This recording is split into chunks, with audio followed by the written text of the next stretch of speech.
Dios te bendiga. Qué alegría tenerte en nuestra escuela bíblica virtual. Ahora es momento de que abras tu mente y tu corazón para recibir lo que el Señor tiene para ti. Dios les bendiga, amados hermanos. Qué bueno que estamos aquí una vez más. Recuerden que estamos en la serie La evidencia de la verdadera fe. El tema que vamos a tratar hoy es la fe que se refleja en nuestras palabras y actitudes. Antes de iniciar, pues les invito a que oremos. Amante Padre que reinas en las alturas de los cielos, te damos gracias, te bendecimos. Gracias, Señor, por esta oportunidad que tú nos das para continuar hablando, Señor, de esa fe que nosotros podemos adquirir para poder declarar tu nombre, Señor. Bendice, Señor, todas aquellas personas que puedan conectarse. Bendice este equipo, Señor, que de hombres y mujeres que tú ya has dado palabra para transmitirla. Ayúdanos a hacerlo con denuedo, con claridad, para que puedan los demás entenderla. En el nombre de Jesús. Amén. Y antes de continuar, quiero recordarles que hoy nos acompañan nuestra hermana Helen Collins, Manuel Montaz y Sorile Ovalle, y quien les habla, Normi Sánchez. Pues ahora sí, les dejo con el inicio del tema de hoy. Amén, muchas gracias, Normis. Qué bueno que estamos otra vez aquí en este estudio de Santiago. ¿Cuánto hemos aprendido, hermanos? Y sé que el Señor nos seguirá enseñando más cosas. Y para iniciar el estudio de hoy, vamos a leer Santiago capítulo 3, los versos del 1 al 12. Y voy a estar leyendo en Nueva Traducción Viviente, porque vamos a ver aquí el poder de la lengua, bendecir o maldecir. Amados hermanos, no muchos deberían llegar a ser maestros en la iglesia, porque los que enseñamos seremos juzgados de una manera más estricta. Es cierto que todos cometemos errores, pues si pudiéramos dominar la lengua, seríamos perfectos, capaces de controlarnos en todo sentido. Podemos hacer que un caballo vaya donde queramos si le ponemos un pequeño freno en la boca. También un pequeño timón hace que un enorme barco gire a donde desee el capitán, por fuertes que sean los vientos.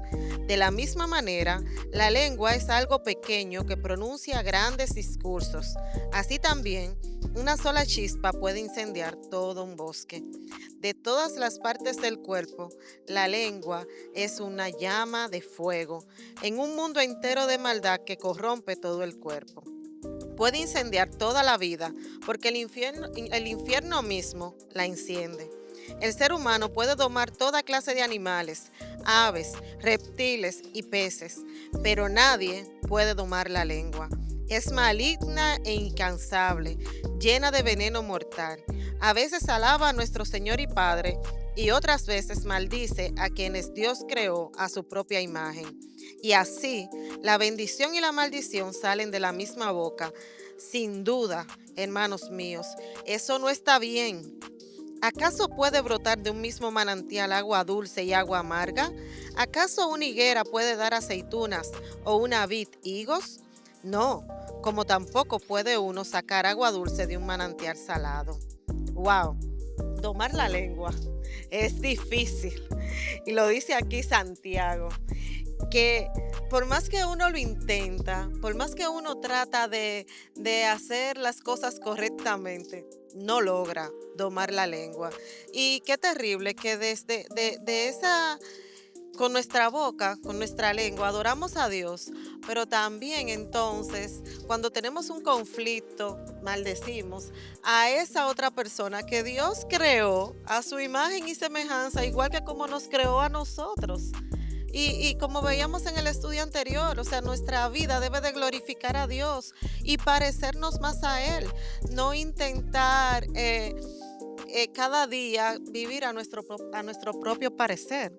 Wow, Sorile, pero qué completo ha sido este estudio. Fíjate que en la lección anterior, amados, estábamos conversando a propósito de la congruencia entre nuestro trato, un amor congruente. capítulo 2 de la epístola de Santiago. Luego, Normis hablaba de la fe congruente, una fe que va acompañada con obras. Luego, hoy habla de la lengua, una fe que es congruente con lo que decimos. Y creo que solamente haría falta añadir que el silencio también es importante en la fe cristiana. La palabra dice que Jesús cayó y hay momentos donde por siglos Dios estuvo en silencio. Entonces, qué importante que también aprendamos no solo a decir las cosas correctas en el momento oportuno, sino también a saber cuándo callar y cuándo no hacerlo. Sí, exacto. Y justamente eso meditaba de que nosotros debemos de buscar constantemente de Dios para que Él nos ayude y que cuando una palabra no edifica, hacer silencio. Si algo vamos a decir, pero no nos han pedido la opinión, ¿por qué decirlo, verdad, hermanos? Procurar siempre que nuestras palabras, que nuestras acciones modelen a Cristo. Y como decía Manuel, hacer silencio en los momentos hasta cuando nos sentimos ofendidos y que queremos reaccionar, que queremos responder de una forma que no es correcta. Hacer silencio y orar y decirle a Dios que pelee por nosotros, porque él es quien lo hace y Él es quien nos defiende. Y nosotros con nuestra lengua usarla, hermano, para glorificar el nombre de Dios. Amén. Y otra cosa, aquí yo voy a hablar como hablamos los dominicanos. Hay personas que se sienten muy orgullosas de decir, no, yo siempre tengo menudo para devolver. Hermano, mire, hay un momento que como mismo estamos diciendo, hay que callar. El silencio es lo mejor que usted puede dar. ¿Para qué? Para evitar conflictos. Y he leído varias veces algo que hay un momento en el que estamos tan molestos que es mejor esperar a bajar, a que las aguas vuelvan a su nivel para entonces nosotros hablar y así evitamos decir cosas de las que después nos podemos arrepentir. Sí, porque sin dudas, a veces una frase, una palabra que nosotros digamos puede derrumbar muchas cosas que se ha construido con mucho esfuerzo. Entonces tengamos cuidado con las palabras que decimos. Y vamos a ver qué más podemos nosotros seguir aprendiendo en este estudio de Santiago. Amén. Vamos a continuar leyendo y vamos ahora en este mismo capítulo 3, vamos a leer los versos del 13 al 17. Aquí nos habla, la verdadera sabiduría proviene de Dios. O sea que evidentemente tenemos que orar, ¿verdad? Amén. El verso 13 dice, si ustedes son sabios y entienden los caminos de Dios, demuéstrenlo viviendo una vida honesta y haciendo buenas acciones con la humildad que proviene de la sabiduría. Pero si tienen envidias amargas y ambiciones egoístas en el corazón, no encubran la verdad con jactancias y mentiras. Pues la envidia y el egoísmo no forman parte de la sabiduría que proviene de Dios. Dichas cosas son terrenales, puramente humanas y diabólicas. Pues donde hay envidias y ambiciones egoístas, también habrá desorden y toda clase de maldad. Pero la sabiduría que proviene del cielo es, ante todo, pura y también ama la paz. Siempre es amable y dispuesta a ceder ante los demás. Está llena de compasión y de buenas acciones. No muestra favoritismo.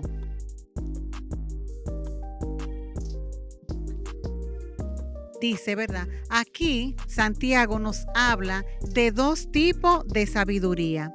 Una celestial, dada por Dios, que viene de Dios, que lo que dice claramente es que Dios en oración yo tengo que procurarla, pero también habla de otra que dice que es humana y diabólica, hermanos. Cuidado con eso, porque cuando nosotros damos rienda suelta a lo que decimos y a lo que hacemos, de que nos estamos dejando usar es del enemigo. muchas veces en nuestro afán por nosotros decir mi parte, hacer ver mi posición, podemos incurrir en dejarnos usar por el enemigo. Aquí lo dice bien claro. Vemos a veces muchas personas que son sabias como por naturaleza. Estas personas que son muy diestras para decir las cosas de una forma que envuelven a todo el mundo y al final están diciendo algo totalmente diferente a lo que pasó, pero lo dicen de una manera tal que convencen a todo el mundo. Es como dicen, wow, tú hablas tan bonito que yo hasta me creo todo lo que tú estás diciendo, pero si lo analizamos, no tiene nada que ver con la verdad que nosotros profesamos y creemos. Exactamente, y sobre todo con los hechos, porque muchas veces vemos personas que hacen y hablan las cosas de manera que así mismo uno se cree como que ven acá, pero lo que yo recuerdo es otra cosa, pero lo que está contando esta persona es algo totalmente diferente. Hay también actitudes en nosotros que lo leímos aquí, tales como celos, envidias, amargura del corazón, encubrir la verdad para jactarse y demostrar que saben. Hay personas que hablan, dicen y uno wow y al final no dicen nada. Hay que cuidarse de eso. Sí, hay que cuidarse de eso. Tenemos que cuidarnos, tratar de que nuestras palabras sean sustanciosas, de que nuestras palabras abren cosas que edifiquen verdaderamente. Entonces, por otro lado, menciona una sabiduría que viene de Dios. Y lo que evidencia que tenemos esa sabiduría es que somos dóciles, puros, obedientes. Hermanos, obediencia. Qué difícil se nos hace a veces obedecer. Y eso es parte del crecimiento, eso es parte de en la obediencia hay bendición. Sinceridad. Hacer el bien sin hipocresía ni buscando provecho personal. Porque el que tiene este tipo de sabiduría diabólica, no la que viene del cielo, la pura, la honesta, sino la diabólica, lo único que busca es encubrir su mentira, encubrir su pecado y sobre todo ser visto. Ser visto y no permitir que sea la gloria de Dios la que se vea a través de su vida. Bueno, yo creo que pasamos ahora al capítulo 4, pero si fuéramos a resumir, las cosas más importantes vistas hasta ahora serían, primero, cuando el creyente calla, Dios responde. Helen hablaba de dos puntos que se agregan. Primero, que cuando el creyente es humilde, Dios lo eleva. Amén. Y lo segundo, que la sabiduría que viene de Dios se refleja en nuestro carácter. Amén. Y con estas tres lecciones en mente, pasamos al capítulo 4 de la Epístola de Santiago, en el que leemos, Nueva Traducción Viviente, lo siguiente. ¿Qué es lo que causa las disputas y las peleas entre ustedes? ¿Acaso no surgen de los malos deseos que combaten en su interior? Desean lo que no tienen, entonces traman y hasta matan para conseguirlo. Envidian lo que otros tienen, pero no pueden obtenerlo. Por eso luchan y les hacen la guerra para quitárselo. Sin embargo, no tienen lo que desean porque no se lo piden a Dios. Aun cuando se lo piden, tampoco lo reciben porque lo piden con malas intenciones. Desean solamente los que le dará placer. Adúlteros, ¿no se dan cuenta de que la amistad con el mundo los convierte en enemigos de Dios? Lo repito, si alguien quiere ser amigo del mundo, se hace enemigo de Dios. ¿Acaso piensan que las escrituras no significan nada? Ellas dicen que Dios desea fervientemente que el Espíritu que puso dentro de nosotros le sea fiel, y Él da gracia con generosidad. Como dicen las escrituras, Dios se opone a los orgullosos, pero da gracia a los humildes. Así que humíllense delante de Dios, resistan al diablo y Él huirá de ustedes. Acérquense a Dios y Dios se acercará a ustedes. Lávense las manos, pecadores, purifiquen su corazón, porque su lealtad está dividida entre Dios y el mundo. Derramen lágrimas por lo que han hecho, que haya lamento y profundo dolor, que haya llanto en lugar de risa y tristeza en lugar de alegría. Humíllense delante del Señor y Él los levantará con honor. Amados, la verdadera fe nos lleva a someternos completamente a la voluntad, los tiempos y los juicios de Dios en nuestras vidas. En este contexto podemos destacar 5 puntos importantes de este pasaje. Primero, entre las pasiones y deseos irracionales que no se logra ningún provecho. Nosotros tenemos pasiones y deseos que son irracionales, debemos alejarnos de eso. Segundo, debemos orar correctamente, anteponiendo la voluntad de Dios a nuestro deseo y nuestro capricho. Dice que no tenemos lo que necesitamos porque no lo pedimos y aún pedimos cosas que no son necesarias. El tercer punto que deriva de este pasaje es que debemos ser consistentes, no de doble ánimo, siempre procurando tener una fidelidad no dividida a Dios. No podemos tener amistad con el mundo y amistad con Dios. Tenemos que ser coherentes. Fíjense que es una coherencia que venimos desde el capítulo 2. Coherente, una fe con obra. Coherente en nuestro amor sin discriminación. Coherente con callar y saber qué decir. Coherente con no creernos más que los demás, ser humilde. Coherente en nuestro carácter y coherente en nuestra fidelidad, que tiene que estar completamente al servicio del Señor. Cuarto punto a destacar, dice que tenemos que acercarnos con humildad e integridad a Dios, procurando avanzar en la santidad, que no es otra cosa que la obediencia a Él, anteponiendo, insistimos, su voluntad a nuestro deseo, porque nosotros vemos conforme a la carne, conforme a lo poco que sabemos y a lo que creemos que nos conviene, pero es el Señor que sabe lo que sirve primero a su gloria y más allá de su gloria, lo que es coherente con el amor incondicional que Él tiene con cada uno de nosotros. Todo lo que nosotros recibimos de Él, sabemos que es bueno porque Él es bueno siempre.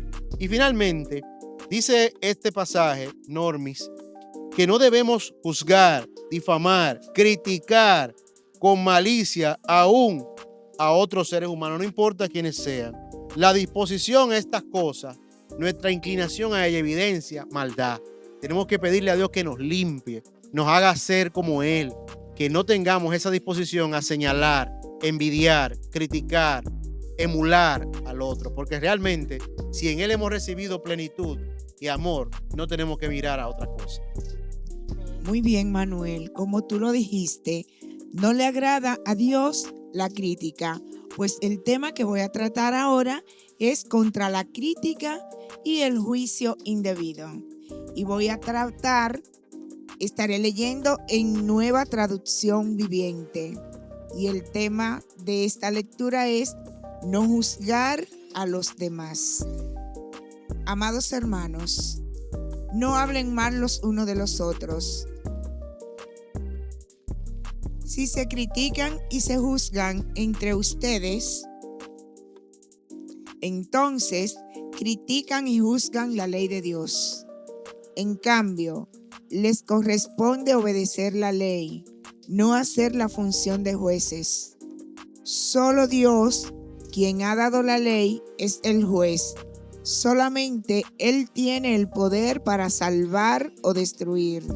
Entonces, ¿qué derecho tienes tú para juzgar a tu prójimo? Amén. En estos versículos, hermano, de Santiago, Él nos exhorta a no hablar mal de tu prójimo, a no hablar mal de tu hermano de la fe, a no criticarlo, porque si tú lo haces, entonces tú estás haciendo la vece de Dios y tú no eres Dios. El único que puede juzgar es Dios. A ti y a mí no nos corresponde hacer eso.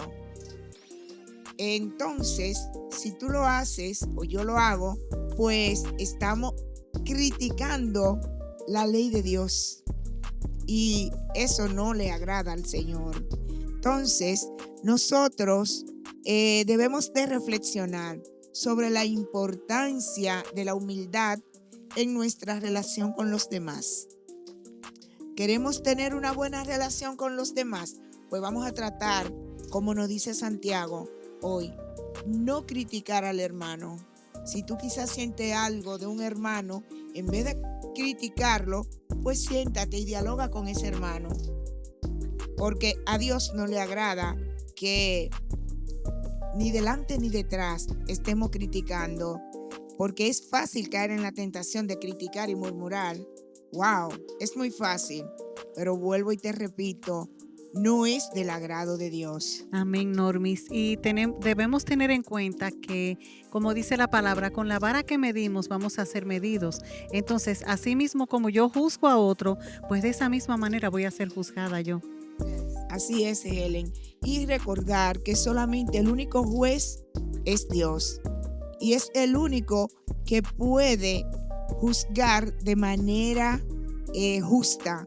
Porque cuando nosotros criticamos, estamos juzgando y nunca lo hacemos a la conformidad de Dios. Porque nosotros somos humanos y los humanos, por ende, no somos justos, no somos perfectos. Así es. El único perfecto es Dios. Sí, y también que cuando nosotros criticamos, no edificamos para nada. Si lo que queremos como cuerpo de Cristo es todos alcanzar salvación, y yo quisiera en el cielo encontrarme con todos mis hermanos, y hay alguien que no está haciendo algo correcto, ¿de qué sirve que yo vaya donde Manuel o donde Helen a hablar mal de esa persona y entonces y dejar que esa persona siga haciendo las cosas mal? Lo correcto es que nosotros edifiquemos, que todos podamos ir cada día siendo mejores personas para la gloria de Dios, y que entre todos nos ayudemos, porque como decía Normis, no somos perfectos. Entonces, como cometemos errores, no nos podemos quedar así. Tenemos que permitir que Dios nos transforme, a parecernos más a Él. Así es. Y que con nuestras palabras debemos saber que podemos dañar, podemos herir, y que las palabras tienen poder, son poderosas y podemos utilizarla. En vez de dañarla, tenemos que utilizar para bendecir a los demás. Amén. Santiago nos habla a reflexionar, a que seamos conscientes de nuestras responsabilidades al momento de hablar. Si hablamos mal de alguien, estamos actuando en contra de los mandamientos de Dios. Por ende, estamos deshonrando el nombre de Dios. Y yo quisiera agregar a eso que tú dices, que también tenemos que ser prudentes, porque la maldad en el hablar, lo que hablábamos de la lengua ahorita, no es nada más decir esto es malo. A veces, dice Cristo, hay cosas que le quiero decir, pero no la pueden sobrellevar. Tenemos que ser prudentes. Hay veces que hasta dices que para orar por una persona tú vienes y cometes una falta. Y tenemos que cuidar mucho el corazón de nuestros hermanos y hermanas, aún en las cosas que decimos, en el amor, buscando la manera, el momento, y hasta de nuevo insistimos, saber cuándo callar y encomendar a aquel que todo lo puede, que en su forma y manera ponga cada cosa en su lugar. Amén, así es. Normis, ¿y cómo podemos aplicar estos versículos en nuestro día a día? Bueno, Helen, hay varias formas cómo aplicarlo. Primero, pensando bien al momento de hablar, no criticando a los demás, practicando la humildad, edificando a los demás a través de nuestras palabras y teniendo cuidado, vuelvo y repito, con lo que decimos. Pensar siempre antes de hablar. Además, es muy importante reconocer que si deshonramos a Dios con nuestras palabras, eso se convierte en un pecado muy grave. En la Biblia hay muchos pasajes que nos hablan en contra de juzgar al hermano. Podemos ver en Mateo, en Lucas, en Mateo 7 y en Lucas en el capítulo 6. Le insto a que lo lean en casa tranquilos. Ahí a ustedes le narran que tú, que eres pecador, no puedes criticar al hermano, porque a veces vemos la paja, lo dice la Biblia en Mateo, la paja en el ojo ajeno, pero nosotros tenemos una viga que es más grande que una paja. Entonces vemos la pajita del hermano, pero no vemos esa viga grandota que tenemos en la nuestra. Entonces hay que tener mucho cuidado con criticar a los demás. Amén. Gloria al Señor. Y continuamos con esta carta tan edificante, hermanos. Hoy aprendimos sobre la lengua. frenar nuestra lengua, usarla para dar vida. Como mismo dice la palabra, que con la lengua podemos dar vida, pero también muerte. Hay algo que quiero mencionar y es que hay palabras, hermanos, que matan, literalmente matan personas. Entonces, cuidarnos, ponernos en lugar del otro, tratar al hermano como nos gustaría ser tratados y sobre todo aprender de Cristo, que no hizo acepción de persona, que no discriminó a nadie, que a todo el mundo le habló con amor, no importa, se juntó con todos los... como mismo él dijo, vino a buscar a lo que estaba perdido. O sea, el Señor no fue donde los más, los que se creían más rescatados, los que se creían más puros, sino que Él vino a buscar a los que peores estábamos, a ti y a mí, y nos ha tratado con amor. Entonces, la base de este evangelio es el amor. Vamos a hablar de manera amable, de manera cuidadosa, para cuidar el corazón del hermano. Amén. Amén. ¿Qué le parece si oramos entonces para la próxima semana continuar con esta carta tan edificante? Amén. Amante Padre, muchísimas gracias. Gracias por tu palabra. Gracias, Señor, porque en ella aprendemos de qué manera conducirnos en todo momento. Gracias, Padre, por este tema tan edificante que hemos tratado hoy sobre la lengua. Ayúdanos, Señor, a frenar nuestra lengua. Ayúdanos a estar dispuestos a dar siempre una palabra de aliento a quien la necesite, pero que no hagamos leña de árbol caído, Señor. Que no vayamos donde el que está en peor situación a decirle, a darle en su llaga, sino que seamos entes de paz. Padre, como hemos leído aquí hoy, que esa sabiduría que viene de ti se refleja en una persona de paz. Ayúdanos, Señor, a llevar tu palabra, pero también a dar una palabra de aliento al que la necesite. Y que esta lengua, Señor, la usemos para dar vida y no para matar. En el nombre poderoso de Jesús. Amén. Amén. Muchísimas gracias por quedarse hasta aquí. Nos vemos la próxima semana para concluir con el capítulo 5 de esta epístola. Dios les bendiga. Hemos concluido nuestra clase de hoy. Multiplica esta bendición compartiendo este video con otras personas. Nos vemos la próxima semana. Dios te bendiga.